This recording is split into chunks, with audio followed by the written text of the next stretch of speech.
Сәлем достар. Бүгін сіздерге осындай кітапшаны көрсеткім келіп тұр. Қазақ тілінде қырық екі болатын болса, сол әріптердің барлығын осылай жасауға тырыстым.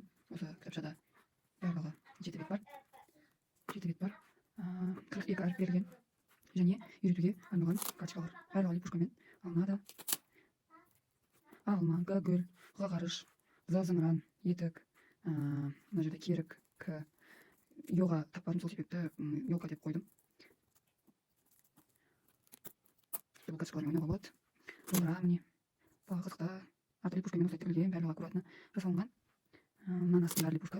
Қалсаңыздар бәрін алып тастап құрастырып ретімен болмаса сөз құрап солай ойнатуға болады баланы. Мына жерде мысалға кейбір әріптер мысалы арадан келетін дүние таппағаннан кейін ара дедім. Ортасында ара деген әрпіне үйретесіз. Одан кейін өрік, машина, нан, қоныс. Қоныс дегенде мына қоныстың ортасына деген әріп кездеседі. Сол осылай үйретесіз. Ожау дегенде соңғы әрпі у, айдаһар, цирк. Сонымен қатар чемодан, ыдыс, аю, жуан, жіңішке белгілер, қоян дегенде де я. Мынау артқы әріптер сөз құрауға жасап қойғанмын. Мысалға сөз құрайтын болсақ, мысалы алма дегенде аға қажет болады. Мына жақтан лыны алып келесіз, лы деген әріп қайда. Лы ма деген әріп қажет болады.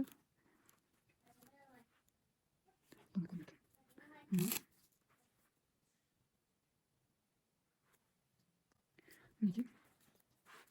У.